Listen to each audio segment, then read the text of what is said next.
Meus amigos, o planeta Terra como um sistema que opera como um organismo vivo é o tema que abordaremos a partir desse momento.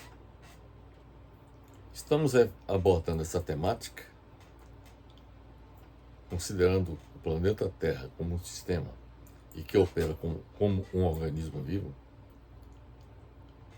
para enfatizar necessidades de que a superação dos problemas ambientais do planeta,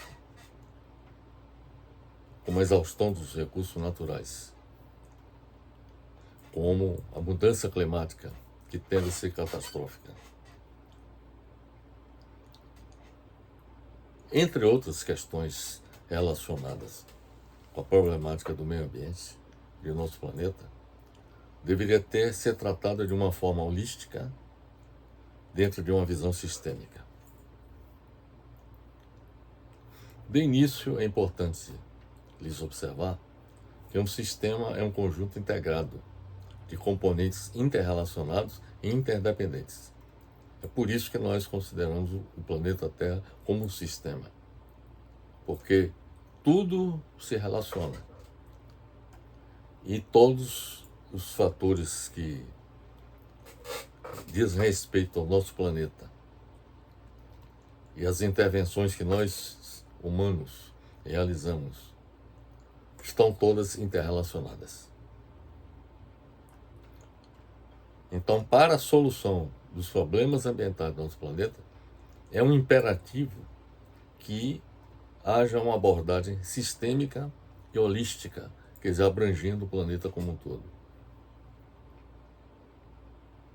Um sistema, meus amigos, é um conjunto formado por componentes organizados que interagem de tal forma que as propriedades do conjunto, ou seja, do todo, não se podem deduzir por completo das propriedades das partes. O que eu quero dizer, isso significa dizer que mesmo que haja solução para uma determinada parte que afeta nossas vidas e que afeta as condições do nosso planeta, não serão solucionados se houver uma intervenção apenas em uma parte do planeta, em uma parte, por exemplo, da nossa sociedade. E é preciso que haja um esforço conjugado, global, visando a consecução de um objetivo comum, que é nós fazermos com que a saúde do planeta e a saúde da nossa sociedade convirjam, ou seja, que a saúde, por exemplo, na nossa sociedade, não se faça às custas da saúde do nosso planeta. E vice-versa. Quer dizer, é necessário que haja um esforço no sentido de fazer com que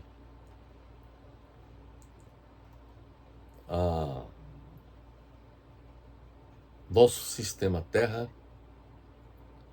formado por componentes organizados, interajam de tal forma que os objetivos que nós pretendemos atingir não comprometam, vamos dizer assim, a natureza.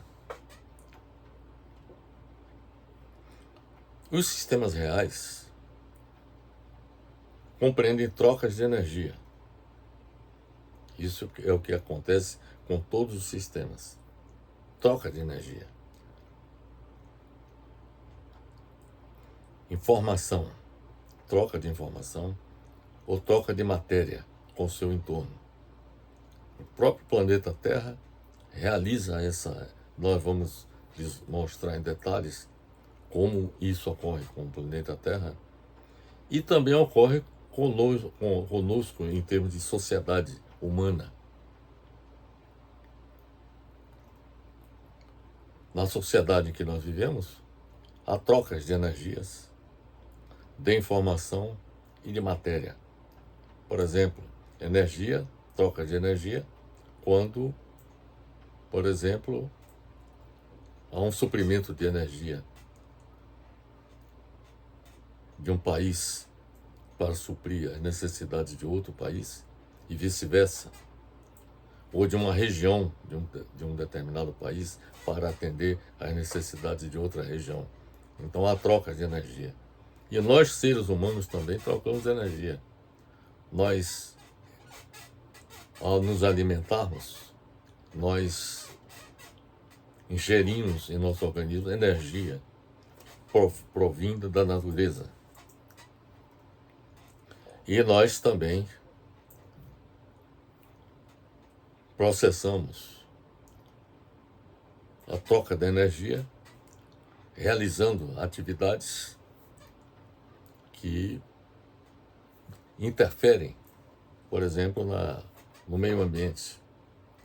Então existem trocas de energia entre o planeta Terra e os seres humanos e vice-versa. Como também informação, sobretudo no que diz respeito à nossa sociedade. Os países se comunicam, as pessoas se comunicam, os governos. Há uma troca de informação, há um fluir de informação em todo o planeta, que a nossa sociedade procura se apropriar dessas informações em seu próprio benefício.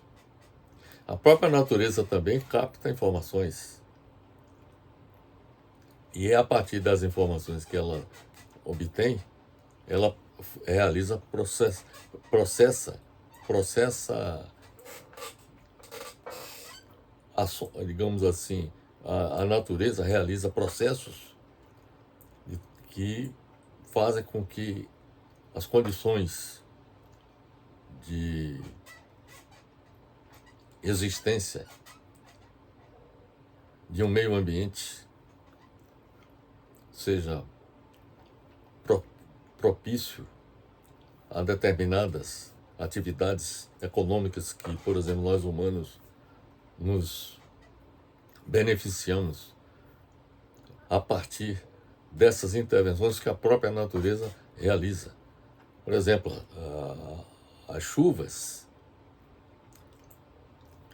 que irrigam determinadas áreas de um determinado país contribuem para a produção agrícola e para o próprio desenvolvimento da pecuária.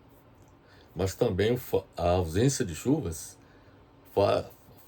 faz com que determinadas regiões do planeta fiquem desérticas e as condições de uso pelos próprios seres humanos se tornem impraticáveis, como já vem ocorrendo em várias partes do nosso planeta.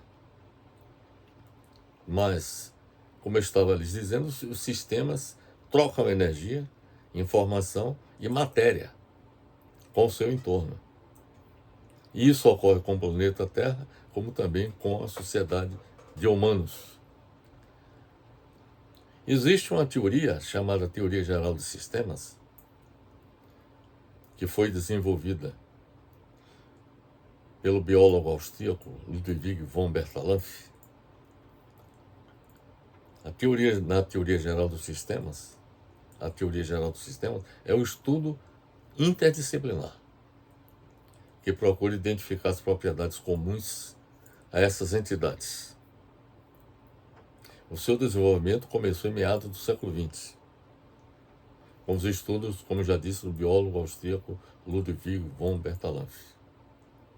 É considerada esta Teoria Geral dos Sistemas como uma metateoria, ou seja, a teoria de teorias, que parte do conceito abstrato de sistema para encontrar regras de valor geral. Há dentro do conceito de sistema, o de subsistema também. Ele se trata de um sistema dentro de outro sistema, maior do que o anterior. Ainda esse sistema maior pode ser integrante de um supersistema. Nós vamos agora analisar o planeta Terra como um sistema.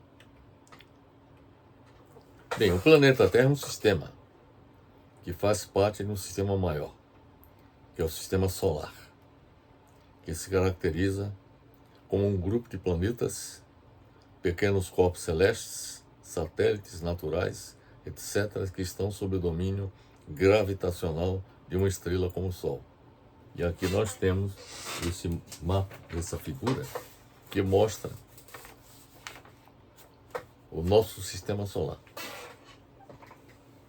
Nós temos aqui o Sol, temos aqui a Terra e temos aqui os outros planetas que integram o sistema solar. Todos esses planetas orbitam em torno do Sol e dele dependem, inclusive, da sua existência. Nós aqui da Terra dependemos bastante da energia provinda do Sol para atender às nossas necessidades. Então, o sistema solar, a Terra é um sistema que faz parte de um sistema maior. É um subsistema do sistema solar, a Terra. Da mesma forma que Marte, Júpiter, Saturno, Urano e Netuno.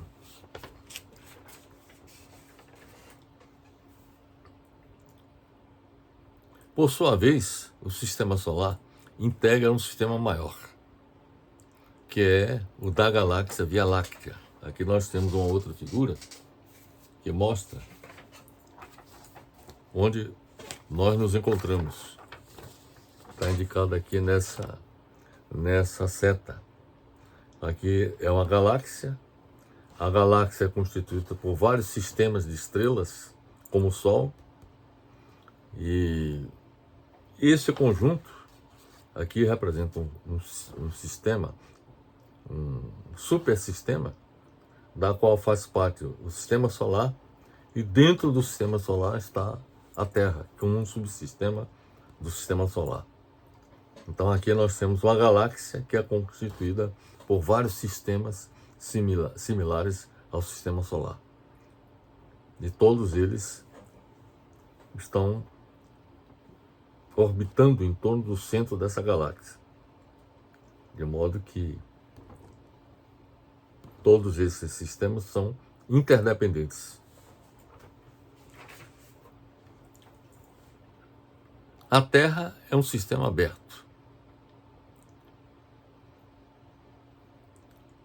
Aliás, antes disso, é oportuno observar que a galáxia Via Láctea, que há pouco nós lhes mostramos, integra um sistema maior que é o universo. Então nós vamos mostrar aqui uma figura que mostra a visão do universo observável a partir do planeta Terra. Aqui o universo.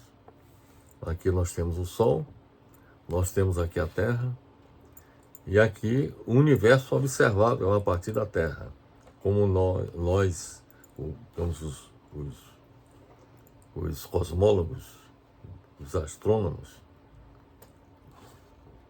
veem o universo. É claro que essa figura que nós estamos observando, ela é extraída a partir de informações obtidas através de telescópios, como por exemplo o telescópio Hubble e ultimamente o telescópio James Webb.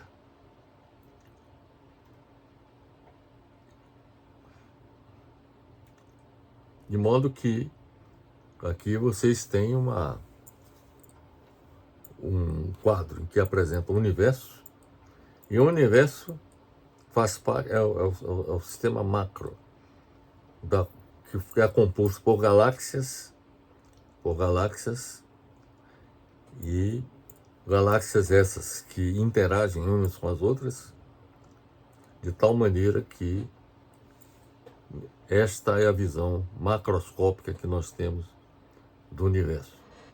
Um fato que é importante observar é que nosso planeta faz parte desse conjunto e é dele, digamos assim, dependente, porque interage através de forças gravitacionais, através da força da gravidade, e também por ondas gravitacionais, através de energias cósmicas que são transmitidas de tal maneira que podem atingir o nosso planeta. Então esta é a visão macroscópica. Então, o que eu quero mostrar para vocês é que nós fazemos parte de um conjunto maior que se chama universo.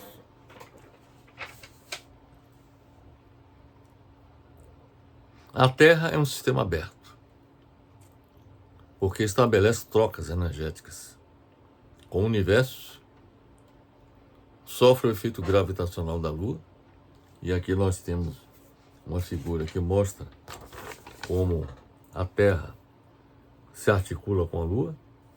Aqui nós temos o Sol, temos aqui a Terra. A Terra orbita em torno do Sol, mas a Lua, que aqui está, orbita em torno da Terra. Ambos orbitam em torno do Sol, mas existe uma relação muito profunda entre Terra e Lua, de tal maneira que, por exemplo, as condições de existência da vida em nosso planeta não existiria, não, como nós temos hoje, não existiria sem a presença da Lua. E esta é uma conclusão que muitos cientistas já chegaram sobre a importância, sobre a relevância da Lua com relação à existência da vida em nosso planeta, ou seja, da nossa própria existência.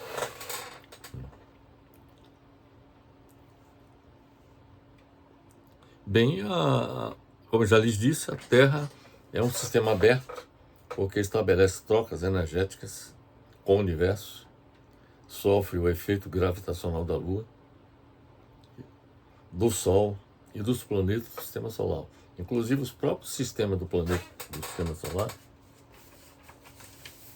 estabelecem relações com a Terra, uns com os outros. Quer dizer, a relação de cada um dos planetas não é só apenas com o Sol. A Terra, por exemplo, não recebe apenas a ação gravitacional do Sol. Ela recebe também os efeitos da presença dos outros planetas com os quais interage. De modo que a Terra interage com o Sol, mas também com os demais planetas do Sistema Solar.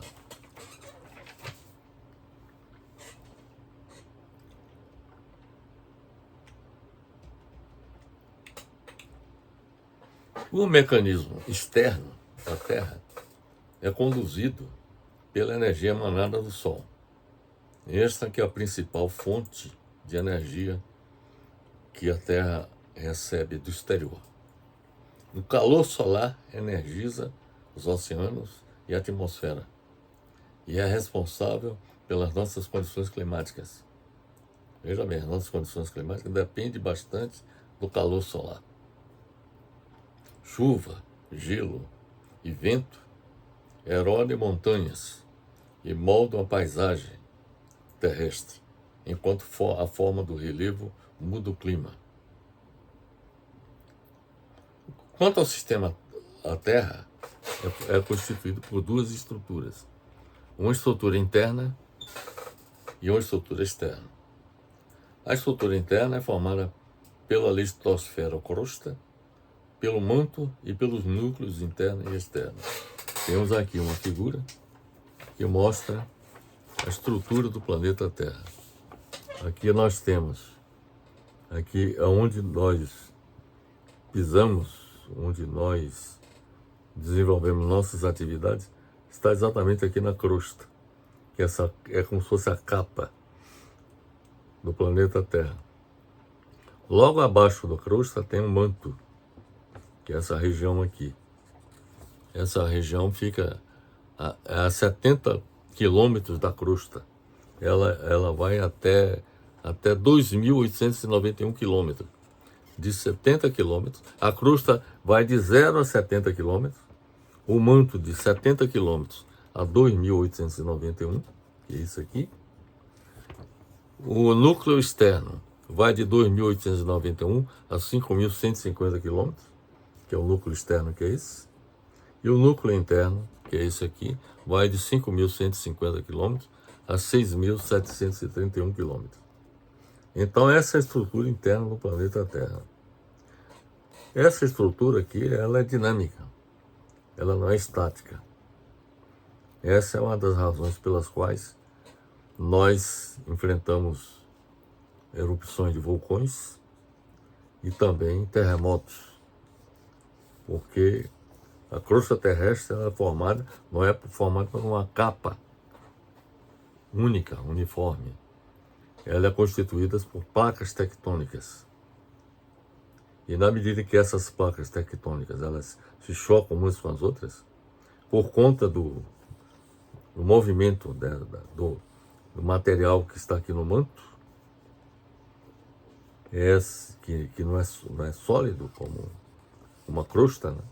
Então, na medida em que o que está aqui no núcleo da Terra, que é o núcleo externo, que é o magma, esse magma, ele penetra aqui o manto, alcança a crosta, nos pontos onde se encontram os vulcões, que é exatamente os pontos onde as lavas, onde o magma, quer dizer, se manifesta através dos vulcões localizados em várias partes da Terra. Mas o que eu quero chamar a atenção é que a Terra tem essa estrutura interna, que é formada pela crosta, manto, núcleo externo e núcleo interno. Vamos agora lhes explicar o que é que acontece na estrutura interna do planeta. A Terra é governada pela energia térmica, confinada internamente, quer dizer, nos núcleos interno e externo do planeta. Durante a formação do planeta Terra. Este calor interior influencia os movimentos no manto, como já lhes falei, e no núcleo, fornecendo energia para fundir rochas, movimentar continentes, as placas tectônicas, por exemplo, e soerguer montanhas, que é exatamente com o movimento das placas tectônicas que as montanhas são soerguidas. E essas montanhas, elas continuam em desenvolvimento.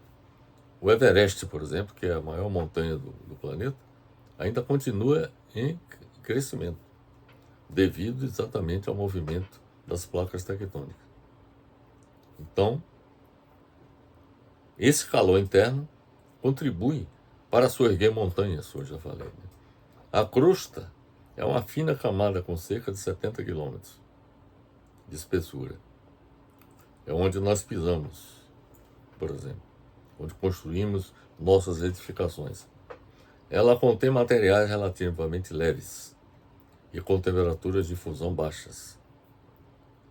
A maioria desses materiais é formada por elementos de silício, ferro, alumínio, magnésio, cálcio, sódio e potássio, combinados com oxigênio. O manto está localizado entre a crosta e o núcleo externo da Terra, com temperaturas que chegam a 2.000 graus centígrados. Observe bem, a temperatura do manto alcança 2.000 graus centígrados.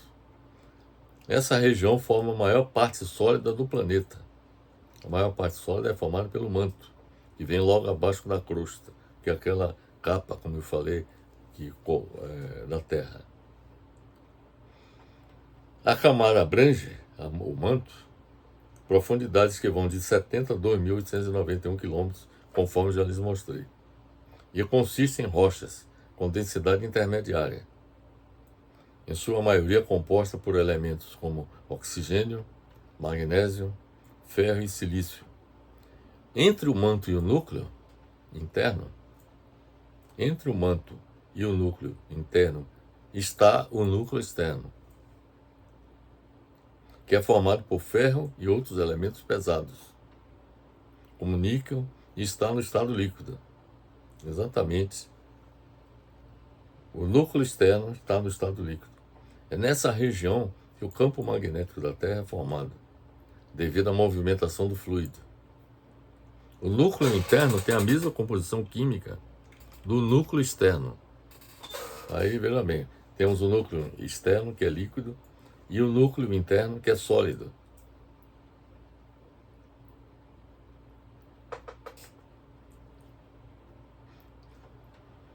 O núcleo interno tem a mesma composição química no núcleo externo, com temperatura de cerca de 6.000 graus centígrados. Nesta porção central, ele é sólido e vai a uma profundidade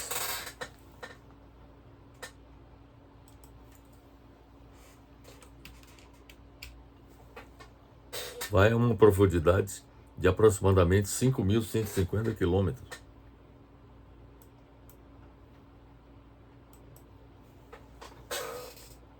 Até o ponto central da Terra, que está a 6.731 quilômetros em relação à crosta terrestre. O motivo para o núcleo interno ser sólido é a pressão existente nessa região, que é muito elevada e faz com que o ferro não consiga se fundir, devido à elevadíssima pressão no interior, no centro da Terra. O material que está lá não se funde, o ferro que se encontra lá não se funde. A estrutura externa da Terra, por sua vez, é constituída pela litosfera, atmosfera, hidrosfera e biosfera, conforme nós vamos mostrar aqui nessa figura. Aqui nós temos a Terra, a estrutura externa da Terra, que é formada pela litosfera, que é a crosta terrestre, conforme nós já falamos. A crosta ela faz parte tanto da estrutura interna, porque quando se conta daqui para baixo, mas faz parte da estrutura externa quando se conta desse ponto para cima. Então aqui você tem a litosfera, você tem a hidrosfera, que são a parte líquida, por exemplo, os oceanos, rios, lagos, isso corresponde à hidrosfera. Temos a biosfera, que corresponde às árvores e aos próprios seres vivos, como, por exemplo, os seres humanos estão aqui, né, fazem parte da biosfera.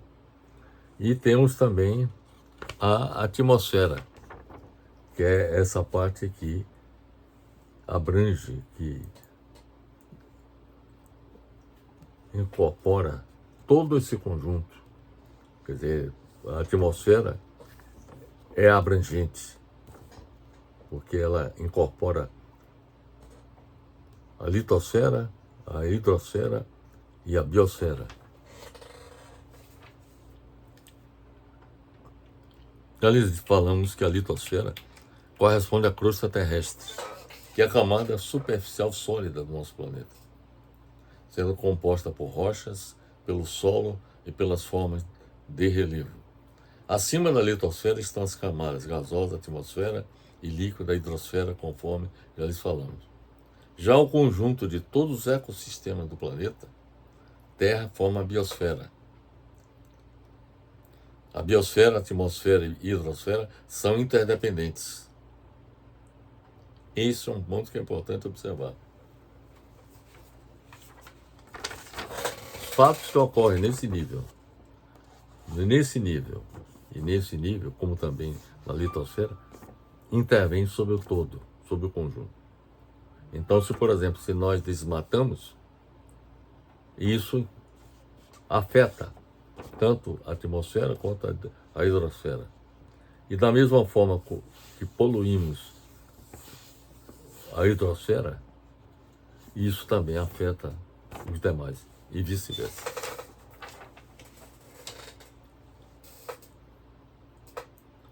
A atmosfera é a camada gasosa que envolve o nosso planeta, acompanhando seus movimentos e unida a ele pela ação da gravidade. E falamos que a biosfera, a atmosfera e a hidrosfera são interdependentes. Os ciclos climáticos e hídricos entre a atmosfera e a hidrosfera compõem a biosfera. A atmosfera é a camada gasosa que envolve o nosso planeta, acompanhando seus movimentos e unida a ele pela ação da gravidade. Essa estrutura é formada por uma mistura de gases que compõem o ar e é indispensável para a existência de animais e vegetais que habitam a Terra. Como atua na manutenção do equilíbrio térmico do planeta, A atmosfera fornece o oxigênio necessário à respiração, permite a transmissão do som, a combustão e absorve grande parte da radiação emitida pelo Sol. A atmosfera é um protetor, nos protege da radiação solar. Isso é muito importante, pois apenas a energia necessária à vida chega à superfície terrestre, graças à atmosfera. Só a energia necessária à vida chega à superfície terrestre graças à atmosfera. A maior parte da atmosfera é composta por nitrogênio, 78%, seguida por oxigênio, 21%, e gás carbônico, 1%. Apenas uma pequena parte de sua composição apresenta vapor de água e outros gases. É nela que habitamos, nesse ambiente em que está presente a atmosfera. É nela que habitamos. Construímos nossas sociedades, cultivamos nossos alimentos e realizamos nossas práticas econômicas.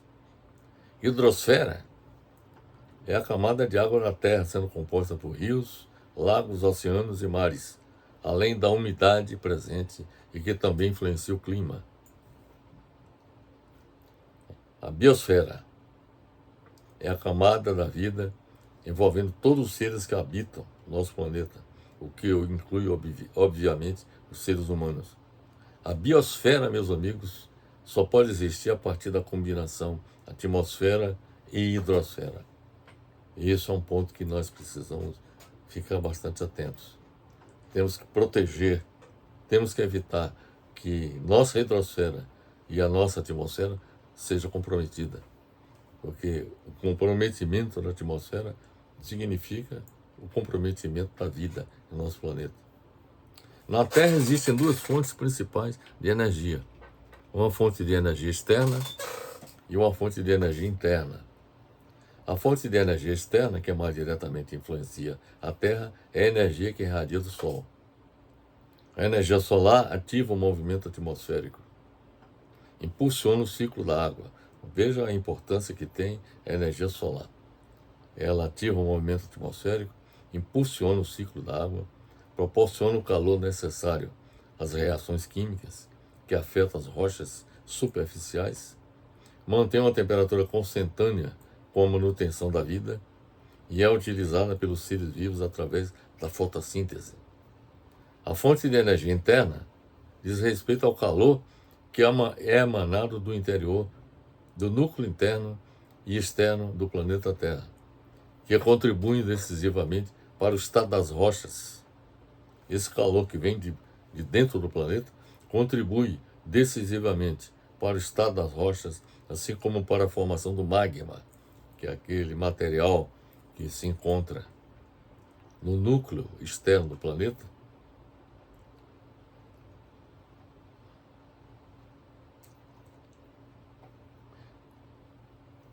e que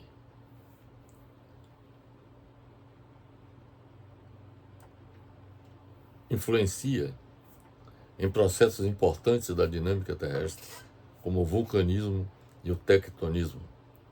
O tectonismo significa o movimento das placas tectônicas. Quer dizer, esse movimento tem muito a ver com o movimento do magma, ou seja, esse núcleo desse material líquido que está no núcleo externo do planeta Terra e que interfere sobre o movimento das placas tectônicas e com a erupção dos vulcões. O núcleo interno terrestre é responsável pela formação do campo magnético terrestre. Isso é um ponto também da maior importância, porque o campo magnético terrestre exerce o papel de proteger a Terra dos ventos solares e, mais do que isso, dos raios cósmicos vindos do espaço, já que ao alcançarem o campo magnético terrestre, essas partículas são ionizadas e ricocheteadas. É oportuno observar que o campo magnético da Terra é de suma importância para a manutenção da vida e da comunicação terrestres, já que ele consegue evitar a entrada das partículas solares, as quais, caso não fossem desviadas por ele, danificariam a camada de ozônio, desprotegendo a Terra da radiação ultravioleta e dificultando a comunicação através das ondas de rádio, televisão, internet, entre outros. Além disso, diversos animais migram ou orientam as suas necessidades com base no campo magnético da Terra, como é o caso dos pombos. O campo magnético da Terra também permitiu a invenção de bússolas, ferramentas de localização espacial que no passado contribuíram para a expansão marítima. Nos últimos anos, o resfriamento do núcleo da Terra vem ocorrendo, desde sua formação há bilhões de anos. Da mesma forma que o Sol, a temperatura do Sol vem diminuindo com o decorrer do tempo, o núcleo interno do planeta Terra, tanto o núcleo interno quanto o núcleo externo, as temperaturas no interior do planeta Terra estão se esfriando. E mais rapidamente nos últimos anos, isso vem acontecendo. O esfriamento do núcleo da Terra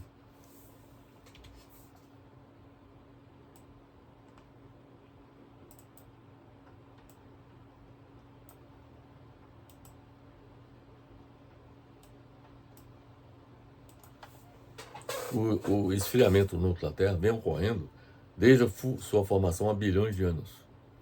Porém, a perda de calor aumentou sua velocidade consideravelmente nos últimos tempos. É o que informa uma publicação da revista científica americana Earth and Planetary Science Letters. Nesta revista, pesquisadores do Instituto Federal Suíço de Tecnologia de Zurique e da Carnegie Institution for Science, nos Estados Unidos, descobriram que o núcleo terrestre está esfriando mais rápido do que o previsto. É importante observar que quando o núcleo da Terra esfriar,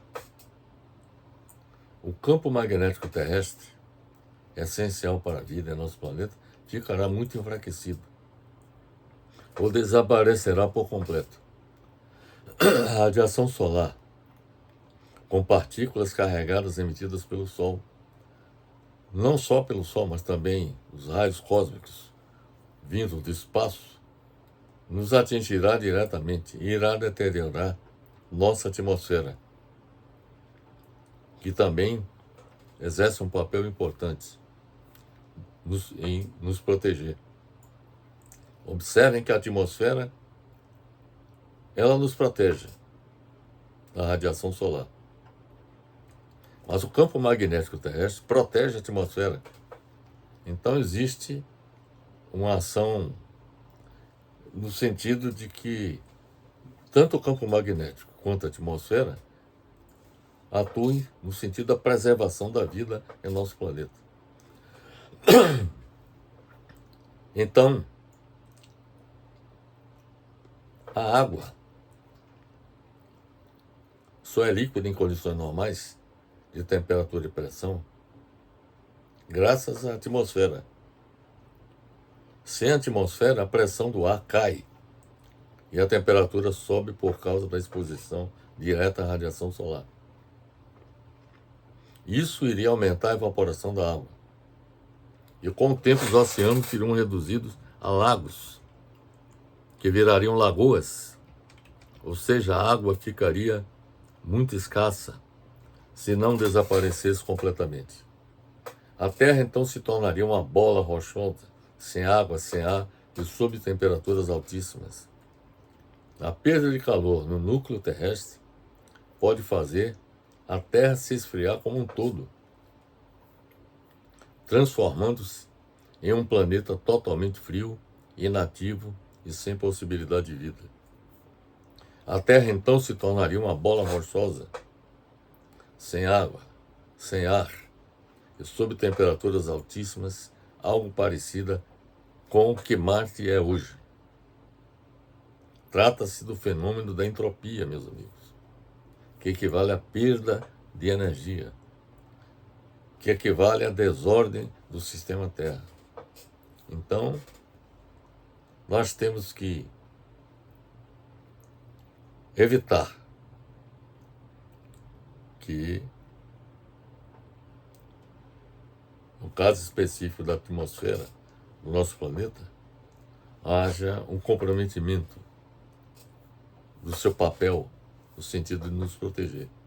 É claro que com relação ao esfriamento do núcleo interno do planeta Terra,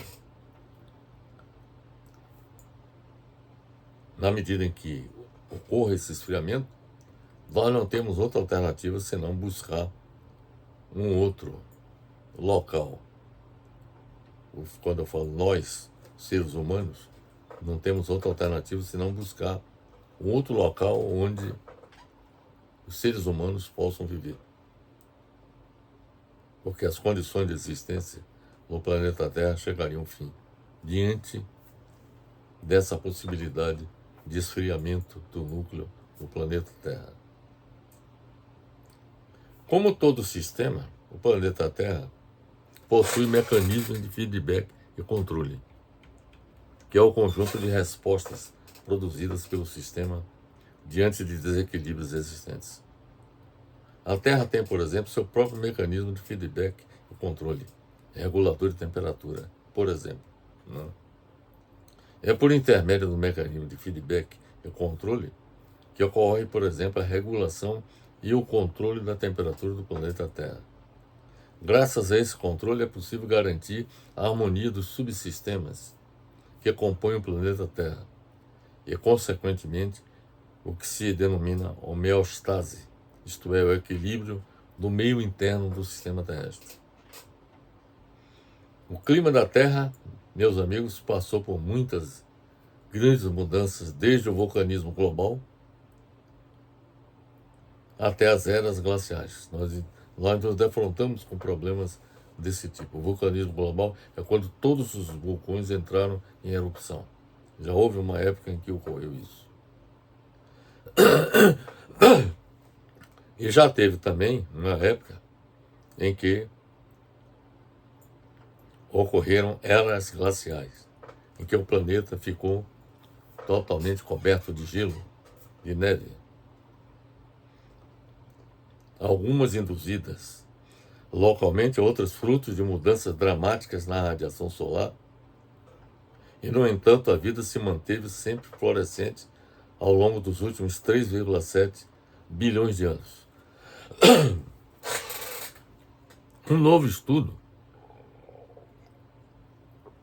encontrou uma explicação para essa incrível resiliência da vida na Terra. Quando eu falo da vida, falo de todos os seres vivos que habitaram nosso planeta desde suas origens.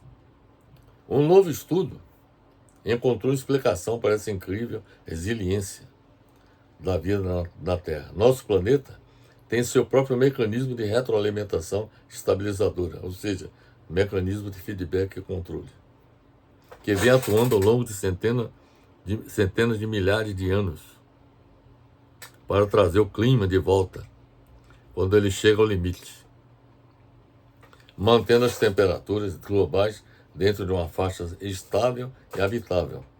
Isso, digamos assim, seria o comportamento natural do planeta Terra, sem que houvesse interferências, por exemplo, como uma das atividades humanas, que fazem com que mesmo esse mecanismo de feedback e controle não tenha condições de operar com efetividade. Como o planeta Terra consegue manter as temperaturas globais dentro de uma faixa estável e habitável? Isto se faz por meio de um mecanismo chamado intemperismo de silicato, um processo geológico pelo qual o intemperismo lento e constante das rochas, ricas em silicato, envolve reações químicas, que em última análise retiram o dióxido de carbono da atmosfera e o direcionam para os sedimentos oceânicos, prendendo gás nas rochas. Então, existe um mecanismo chamado intemperismo de silicato, que faz com que ocorram reações químicas que retiram o dióxido de carbono da atmosfera e o direcionam para os sedimentos oceânicos, prendendo o gás nas rochas. Os cientistas suspeitam há muito que o intemperismo de silicato desempenha um papel importante na regulação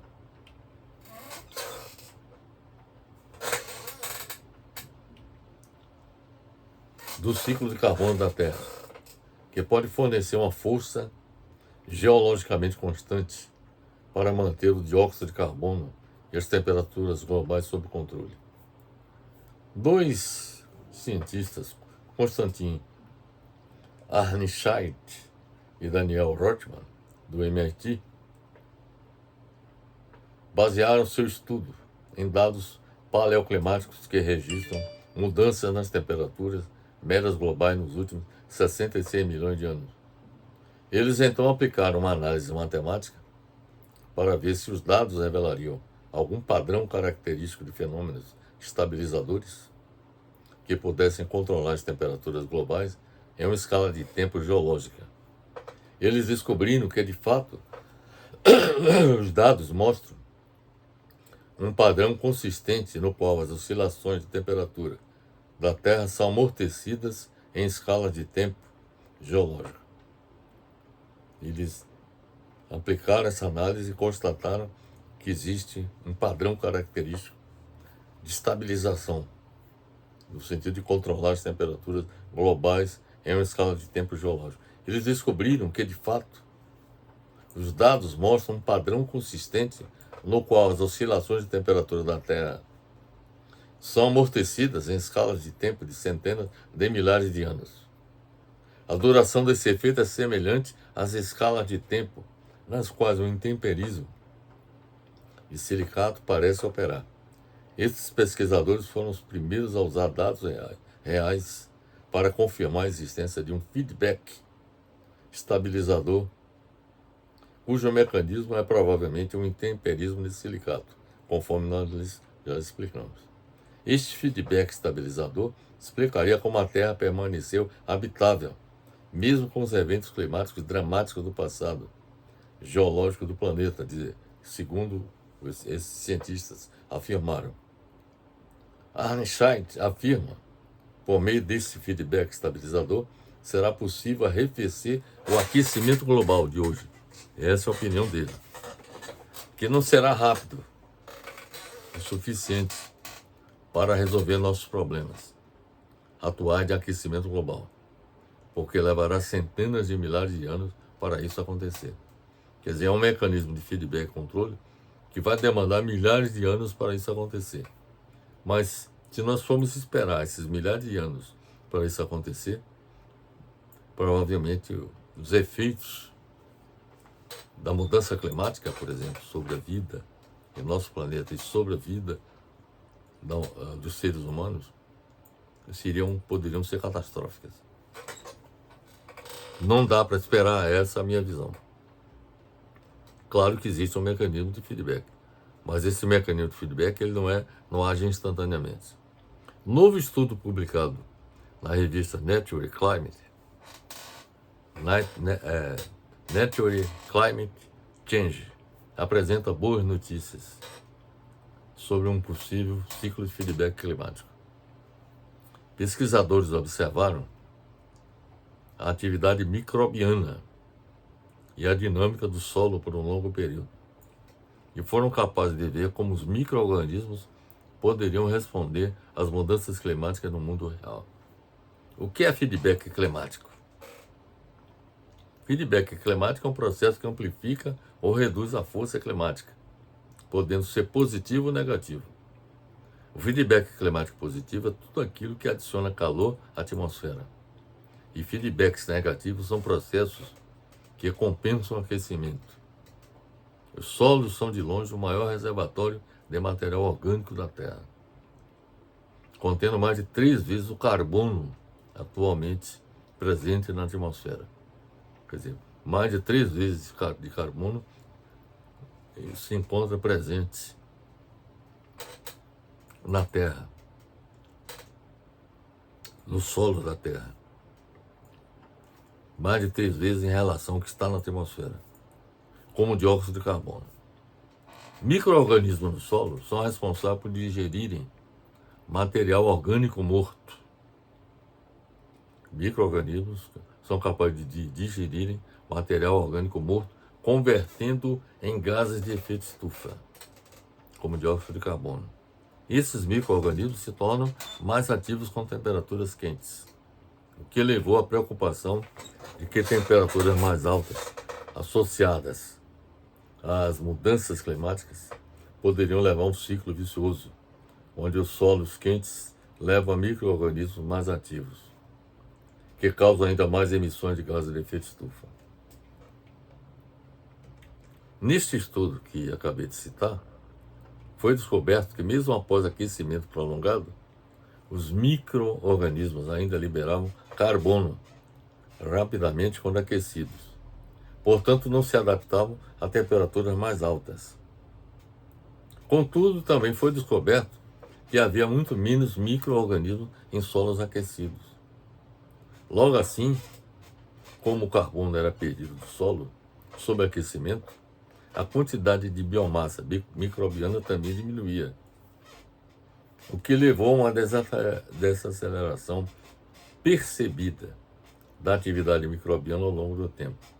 Os cientistas combinaram as descobertas experimentais com modelagem matemática para desenvolver um novo conceito de resposta microbiana ao aquecimento do solo, o que poderia ajudar a melhorar as previsões nos modelos climáticos globais, utilizados, por exemplo, pelo IPCC da ONU.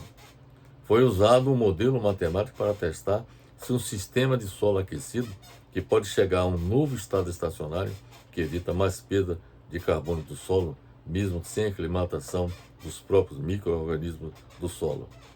Este modelo se encaixa bem com as observações, representando um passo importante para uma melhor compreensão do feedback dos solos ao aquecimento global, segundo Christina Kaiser, líder do grupo na Universidade de Viena e pesquisadora convidada no Programa de Evolução e Ecologia do IASA.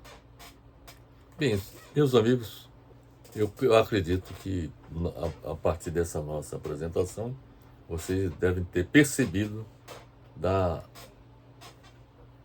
relevância do planeta Terra a operar como um sistema.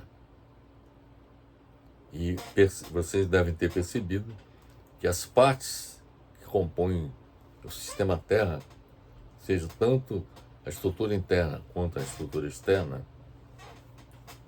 ela se encontra protegida pela atmosfera terrestre, que opera como um elemento de defesa contra ventos solares, a radiação solar e também contra raios cósmicos vindos do espaço. Vocês devem ter percebido também da relevância do campo magnético terrestre, que opera como protetor dessa atmosfera. Então, vocês devem ter percebido que esse campo magnético da Terra tende a desaparecer na medida em que há um esfriamento do núcleo interno do planeta, do núcleo interno e externo do planeta Terra. Então, na medida em que há esse esfriamento, o campo magnético se enfraquece e a proteção que nós temos do campo magnético deixa de existir. E os riscos, a existência da vida no planeta crescem significativamente, o que nos obrigará no futuro a ter que buscar um outro endereço em um outro planeta do sistema solar, que pode ser Marte, mas pode ser uma das luas de Júpiter ou de Saturno, mas pode ser também um exoplaneta situado em outro, vinculado a uma outra estrela, como é o caso da estrela Alpha Centauri, que integra também a Via Láctea. Mas isso vai depender dos avanços tecnológicos, científicos e tecnológicos, que nos possibilitem sair da Terra e viver em outros ambientes, como esses que há pouco nós citamos. Mas isso se trata de um desafio do futuro. Mas de imediato, o que fica bastante claro é que todos os fatos que ocorrem no ambiente do nosso planeta, seja por conta da intervenção humana, ou seja por conta da própria ação, dos próprios fatores que integram as próprias variáveis, as próprias estruturas que compõem o planeta Terra, quer dizer, a depender do comportamento dessas estruturas, pode mudar as condições de nossa existência, né? De modo que o que nós temos que ficar atentos é quanto à necessidade de garantir que tanto nossa hidrosfera, a nossa biosfera, a nossa atmosfera, elas sejam preservadas a fim de garantir a vida em nosso planeta, garantir a nossa existência, a existência da humanidade em nosso planeta. Então essa foi uma introdução que nós apresentamos, tentando demonstrar que a Terra é um sistema. Agora nós vamos lhes apresentar a visão de um grande cientista chamado James Lovelock, que defende a tese de que a Terra opera como um organismo vivo. Eu acredito que o que nós apresentamos já aponta nessa direção. E o que nós vamos lhes apresentar é o que foi desenvolvido pelo grande cientista James Lovelock, que desenvolveu a popular hipótese de Gaia, articulada com a colaboração de Lynn Margulis, para explicar o comportamento sistêmico do planeta Terra. Veja bem, ele vai explicar o comportamento sistêmico do planeta Terra. E mais do que isso, afirmar que a Terra opera como se fosse um organismo vivo.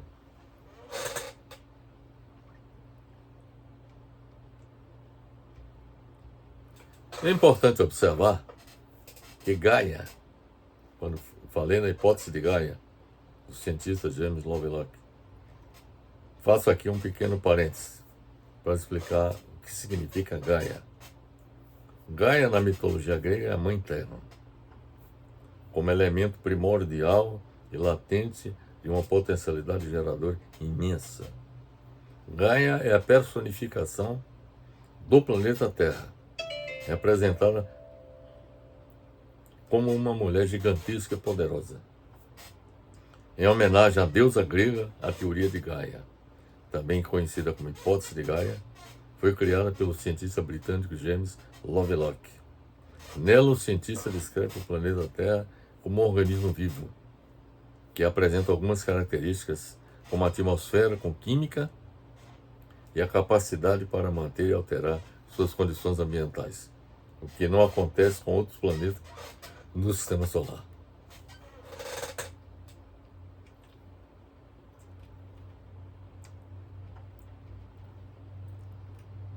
Aqui nós temos uma figura que retrata a Terra como um organismo vivo, que mostra todas as interações entre todas as partes que compõem o nosso planeta. Então, essa figura, ela expressa a hipótese de Gaia. Aí, por exemplo, as setas apontadas para cima mostram a emissão de gases de efeito estufa, mas também as setas que apontam para baixo mostram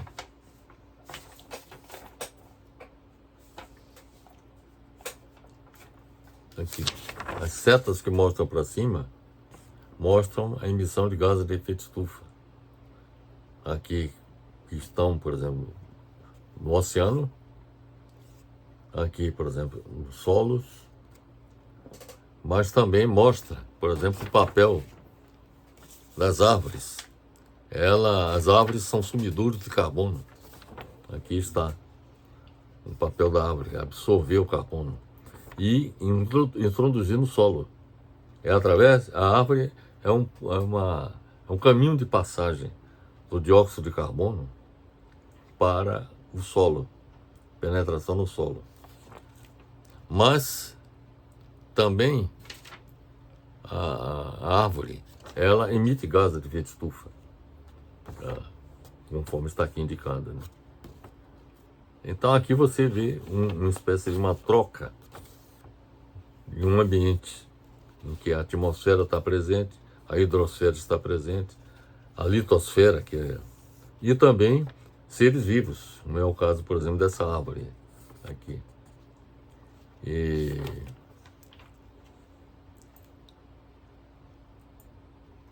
De modo que, com essa figura aqui, ela retrata a hipótese de Gaia, mostra a interação que existe entre todos os elementos que fazem parte do sistema Terra.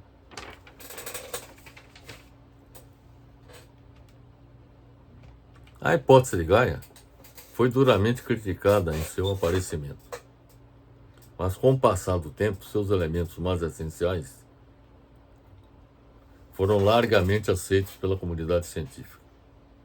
A hipótese de Gaia permanece em parte controversa, permanece em parte controversa, mas abriu todo um novo campo de estudos interdisciplinares nas ciências da Terra e contribuiu para a formação de uma visão holística. É essa tese que eu enfatizo nesse momento. É uma visão holística da vida e de sua evolução no planeta, afastando-se do mecanicismo clássico que serviu de base ao desenvolvimento das ciências de modo geral.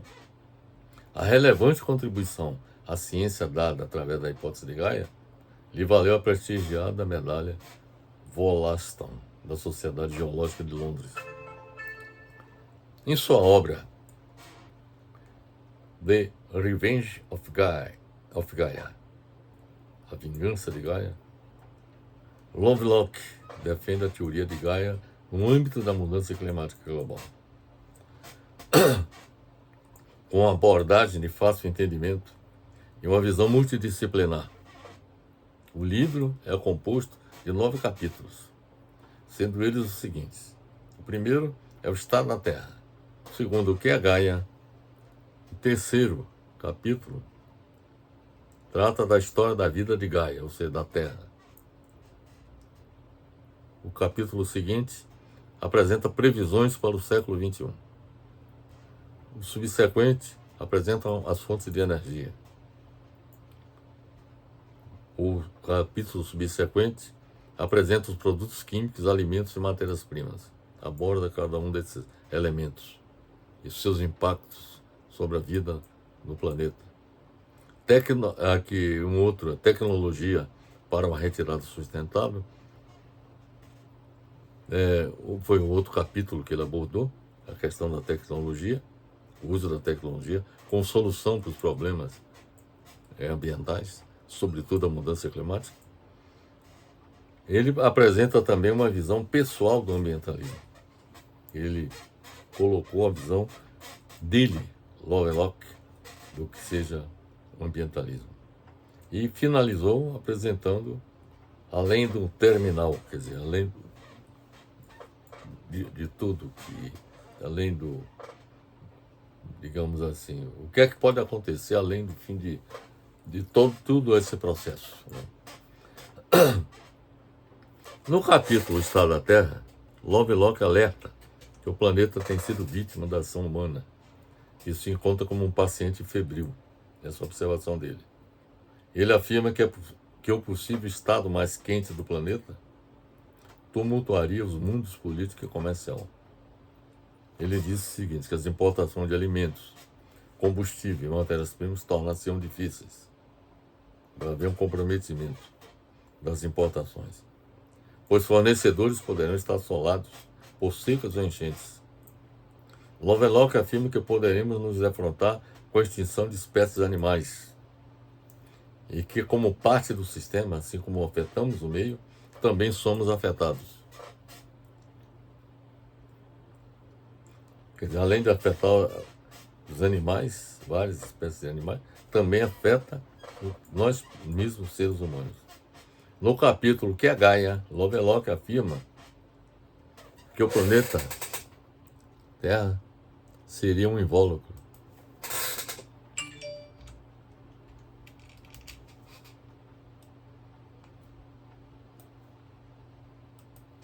Afirma o Lovelock que o planeta Terra seria como um invólucro esférico de matéria que envolve o interior incandescente do planeta, começando onde as rochas encontram magma, conforme nós explicamos, cerca de 160 quilômetros abaixo da superfície, e avançando outros 160 quilômetros para fora, até a fronteira com o espaço. Então, repetindo, ele afirma que o planeta Terra seria como um invólucro esférico, uma esfera que envolve o interior incandescente do planeta, começando onde as rochas encontram magma, aquele núcleo externo do planeta Terra, onde está o magma, até 160 quilômetros, e 160 quilômetros acima da crosta terrestre.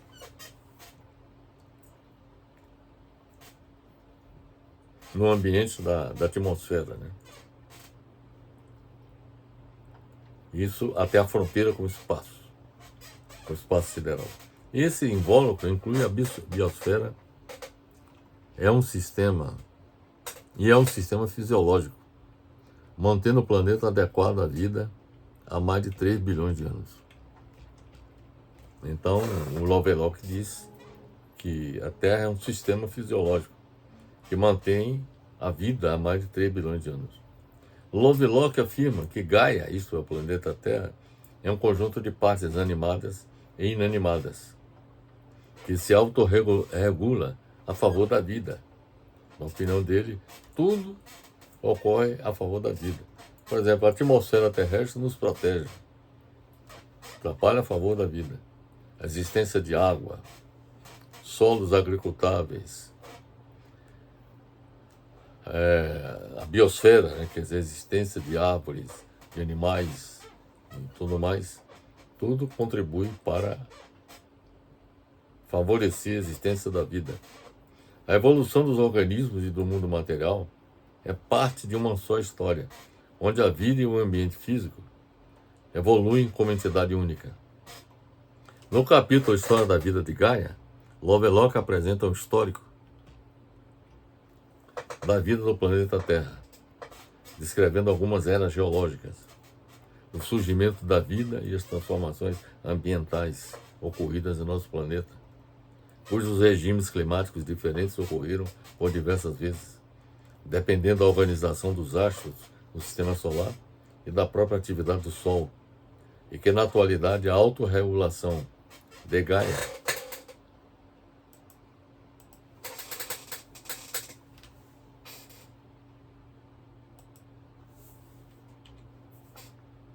para suportar tais acontecimentos tem sido afetada pela atividade humana.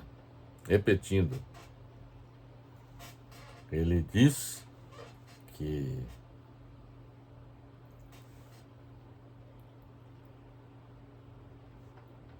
a Terra se desenvolveu, atravessou várias eras geológicas, houve o surgimento da vida, transformações ambientais ocorreram no nosso planeta, cujos regimes climáticos, dependendo da organização dos astros do sistema solar, que afeta a nossa vida aqui, e da própria atividade do Sol, e que na atualidade a autorregulação de Gaia para suportar tais acontecimentos tem sido afetada pela atividade humana. E isso é um fato novo. Até o século XVIII, o clima do nosso planeta, o nosso planeta, de modo geral, não era afetado pelas atividades humanas. Ela passou a acontecer a partir da primeira Revolução Industrial. E na medida que o processo de desenvolvimento econômico e social foi acontecendo em nosso planeta, na medida em que as cidades foram se estruturando e crescendo cada vez mais, e abrigando cada vez mais gente na cidade, e as cidades também contribuindo para cerca de 70% da emissão de gases de efeito estufa. Isso tudo contribuiu para afetar o modus operandi do nosso planeta.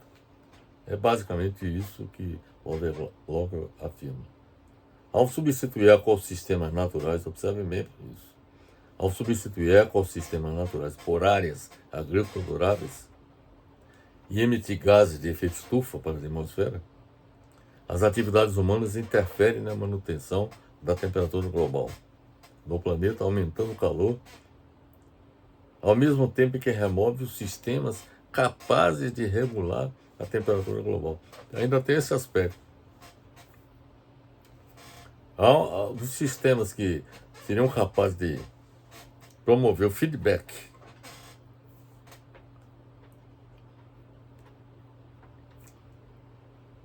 relacionado com a nossa a temperatura global do planeta, ele é afetado pelas atividades humanas. Ao realizar as previsões para o século XXI, Lovelock afirma que a partir do início do período industrial, por volta de 1850, a temperatura média global começa a subir. É aí que começa a intervenção humana no clima do nosso planeta. A temperatura média global começa a subir com uma aceleração crescente, atingindo quase 1 grau centígrado acima da média do estudo em longo prazo, do estudo de Lovelock. Eu tenho uma figura, o que nós vamos lhes apresentar, que comprova a afirmação de Lovelock. Aqui nós temos as temperaturas globais médias,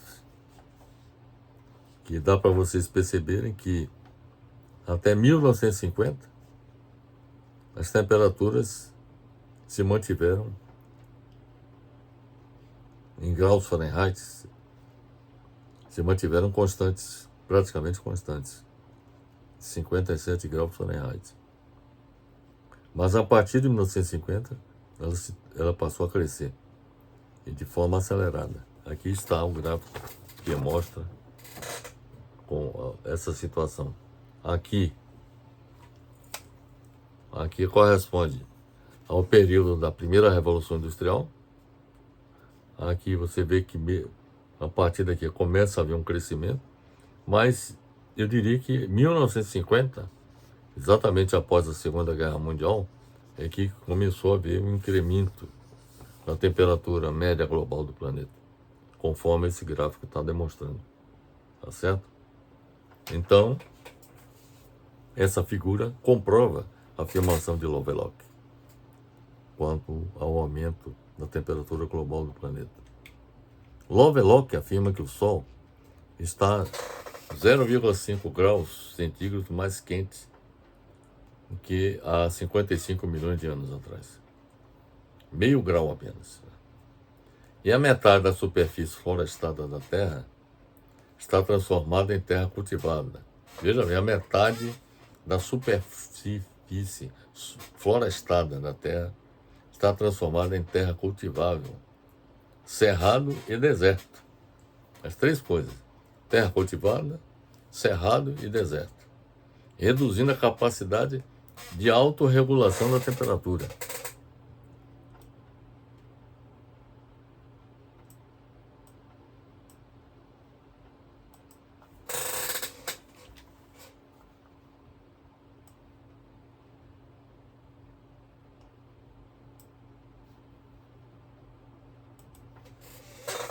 Lovelock afirma que vários gases de efeito estufa, além do metano e do dióxido de carbono, aumentam o aquecimento global.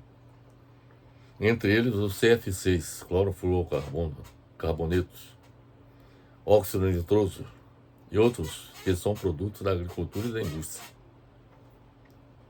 Nós temos aqui uma figura que comprova essa afirmação de Lovelock.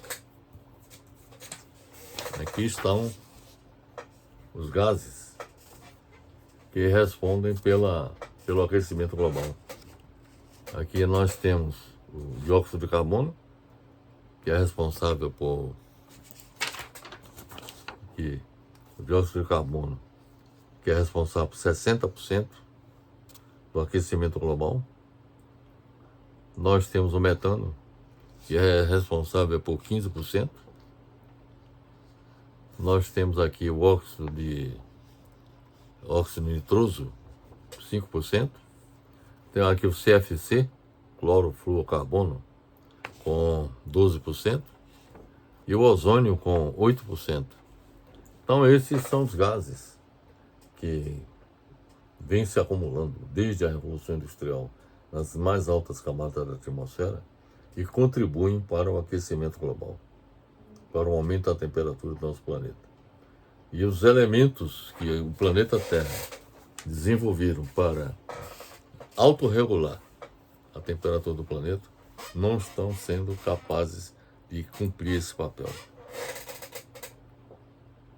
Lovelock afirma que devemos operar eventos meteorológicos, devemos esperar eventos meteorológicos de grandes proporções afetando apenas uma região, como enchentes temporárias e ondas de calor.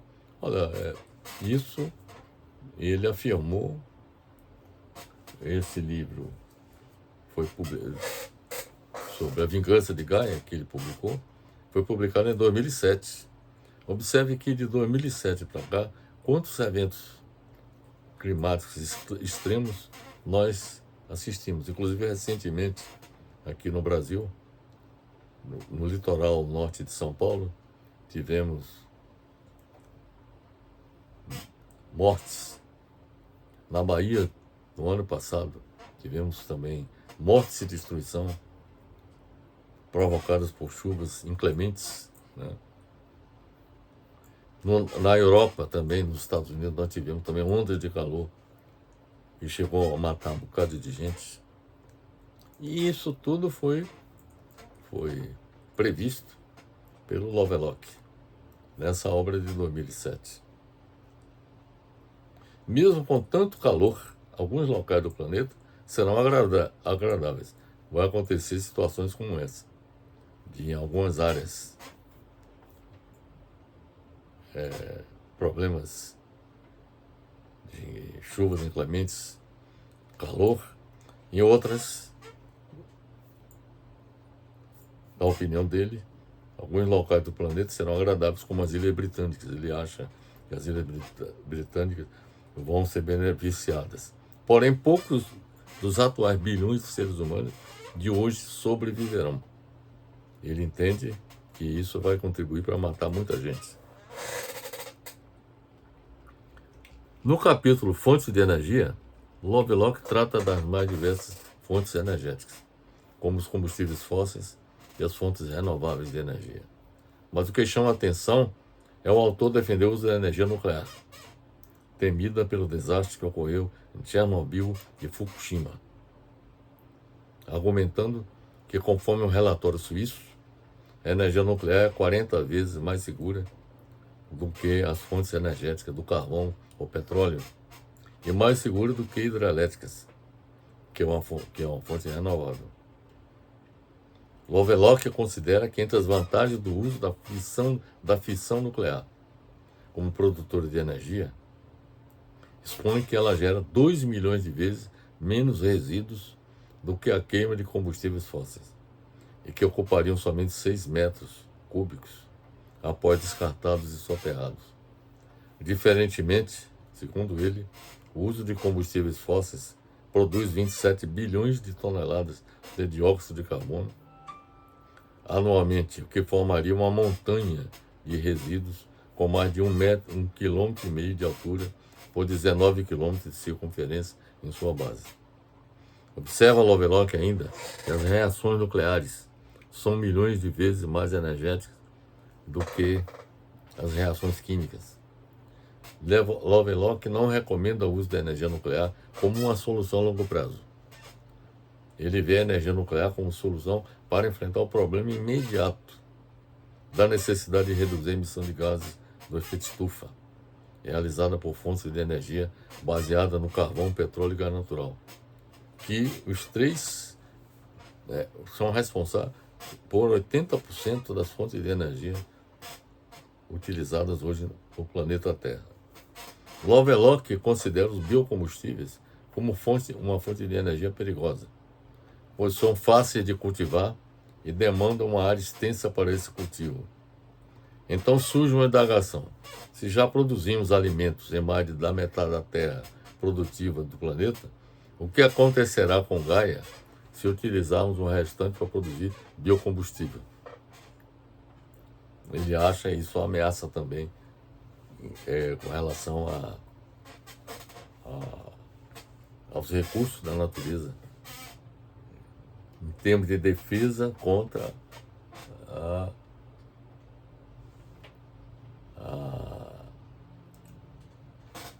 poluição provocada pelos gases de efeito estufa.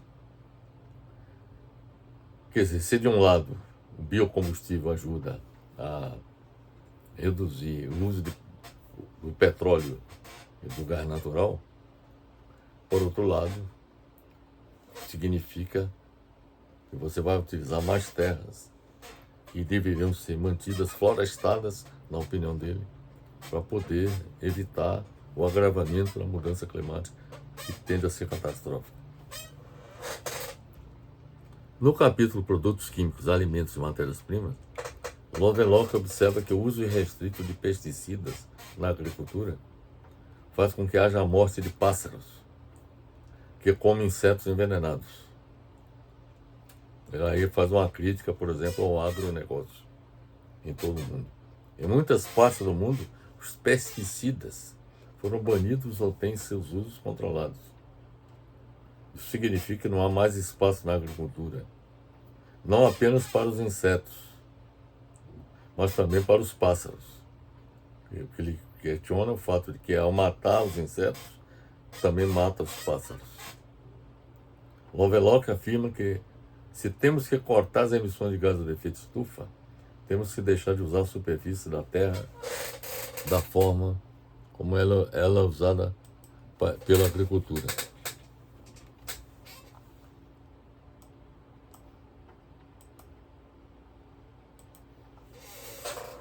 Lovelock questiona transformar as regiões rurais em locais de produção de energia renovável e o seu uso na implantação de fazendas eólicas e de produção de biocombustíveis para iluminar as cidades e suprir de energia o transporte urbano. Lovelock observa que a autoridade de saúde na Europa e nos Estados Unidos considerou nitrato em alimentos e na água como ameaças à saúde. Nova regulamentação restritiva foi adotada para restringir o uso do nitrato como fertilizante e reduzir sua presença nos alimentos e na água também. Lovelock chama atenção para a chuva ácida que tem ocorrido em várias partes da Europa e tem contaminado os rios e lagos, devido sobretudo ao uso do carvão na produção de eletricidade. Lovelock defende a tese de que o alimento orgânico, alimento produzido sem fertilizantes ou pesticidas pelo agronegócio, é a resposta apropriada para a agricultura moderna. Ele sugere que a humanidade não pode utilizar mais da metade da superfície da terra na produção agropecuária, prejudicando a capacidade de Gaia de manter sua capacidade como planeta.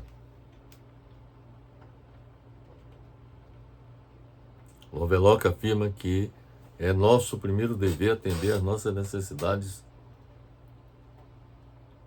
levando em conta a limitação de Gaia. Essa é a tese dele. Temos que levar em conta as limitações do nosso planeta para atender às nossas necessidades. Lovelock afirma que é preciso reconhecer que o ecossistema natural da Terra regula o clima e a química do planeta, e não existe meramente para nos suprir de alimentos e matérias-primas. Em outras palavras, Lovelock acha que nós não devemos transformar o nosso planeta apenas em nosso próprio benefício, porque ao fazer isso estaria também nos comprometendo na nossa existência. No capítulo Tecnologia para uma Retirada Sustentável, Lovelock mostra que há esforços para o uso da tecnologia para parar a mudança climática, por intervenção direta ao nível do planeta e fora dele. Há dois métodos científicos: o primeiro para reduzir o calor recebido pela Terra do Sol, e o segundo para remover o dióxido de carbono ou outros gases de efeito estufa do ar ou das fontes de combustão. Há propostas como a de construir no espaço entre a Terra e o Sol um guarda-sol para deslocar ou dispersar a luz do Sol e esfriar a Terra. Este tipo de solução resolveria, na opinião de Lovelock, apenas a metade do problema, porque o dióxido de carbono resultante das atividades humanas continuaria a crescer em abundância. Outra proposta é a de enterrar o dióxido de carbono em rochas apropriadas, sem a certeza de que tal armazenamento seria estável e que o gás não seria liberado para a atmosfera. Essas são outras propostas, como por exemplo a de extrair o dióxido de carbono do ar e reagir com pó feito de uma rocha ígnea alcalina chamada serpentina, cujo produto seria o carbonato de magnésio, um sólido estável que poderia ser usado como material de construção e fácil de ser armazenado. O Lovelock deixa claro, bastante claro, que o bem-estar de Gaia, ou seja, da Terra, deve vir antes do bem-estar da humanidade, porque esta não pode existir sem Gaia, isto é, sem o bem-estar do planeta Terra. No capítulo Uma Visão Pessoal do Ambientalismo, Lovelock afirma que o conceito de Gaia, o planeta vivo, é essencial para um coerente e prático ambientalismo. Ele contesta a crença de que a Terra deve ser explorada em benefício exclusivo da humanidade, e que esta falsa crença faz com que políticas e programas governamentais incentivem os negócios como sempre ocorreram. Lovelock afirma que são poucos, mesmo entre os cientistas do clima e ecologistas, que admitem plenamente o potencial de severidade e iminência de um desastre catastrófico global. São poucos. No mundo inteiro, as pessoas não têm a percepção da gravidade do problema. E o Lovelock afirma que entre os cientistas também. Ele diz que são poucos, mesmo entre os cientistas do clima e ecologistas, que admitem que nós estamos à beira de um precipício climático.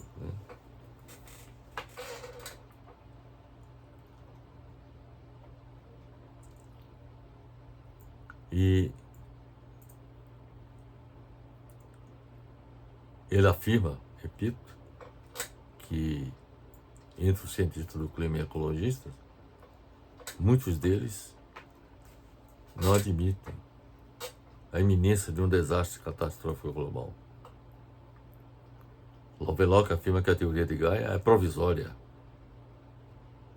sendo a base, entretanto, para um ambientalismo coerente e prático, mesmo que a teoria de Gaia seja provisória e venha a ser substituída por uma visão mais completa da Terra. Mas, na atualidade, essa teoria é como a semente de um ambientalismo instintivo, que possa revelar a saúde de uma doença planetária e ajudar a manter o mundo saudável. Lovelock afirma que a raiz dos problemas da humanidade com o meio ambiente reside na falta de restrição ao crescimento da população mundial. O outro ponto que ele ressalta, que é necessário que o crescimento da população não ocorra de forma ilimitada. Além disso, Lovelock afirma que mais da metade da população da Terra vive nas cidades. Que quase nunca vê, quem vive nas cidades, quase nunca vê, sente ou ouve o mundo natural. E que a obrigação dos ambientalistas é de convencê-las de que o mundo real é a terra viva. E que eles e suas cidades são parte deste mundo real. E que tudo é dependente de sua existência, da existência de Gaia, do planeta Terra. Segundo a ONU, atualmente, 55% da população mundial vive em áreas urbanas. E a expectativa é de que essa proporção aumente para 70% até 2050. Até onde as cidades vão resistir a essa pressão populacional? E ele considera que a energia nuclear, apesar de temida, é um remédio necessário e que nossa sobrevivência como espécie é totalmente dependente de Gaia, isto é, do planeta Terra. No último capítulo, além do terminal, Lovelock afirma que Gaia, a Terra viva, é velha e não tão forte como foi há 2 bilhões de anos atrás. Gaia, ou seja, o planeta Terra, luta para mantê-la fria o suficiente para sua miríade de formas de vida contra o aumento inevitável do calor proveniente do Sol. Veja bem, existe a luta do planeta contra o calor emitido pelo Sol. Mas, de outro lado, nós temos os seres humanos que trabalham contra essa perspectiva, com essa possibilidade.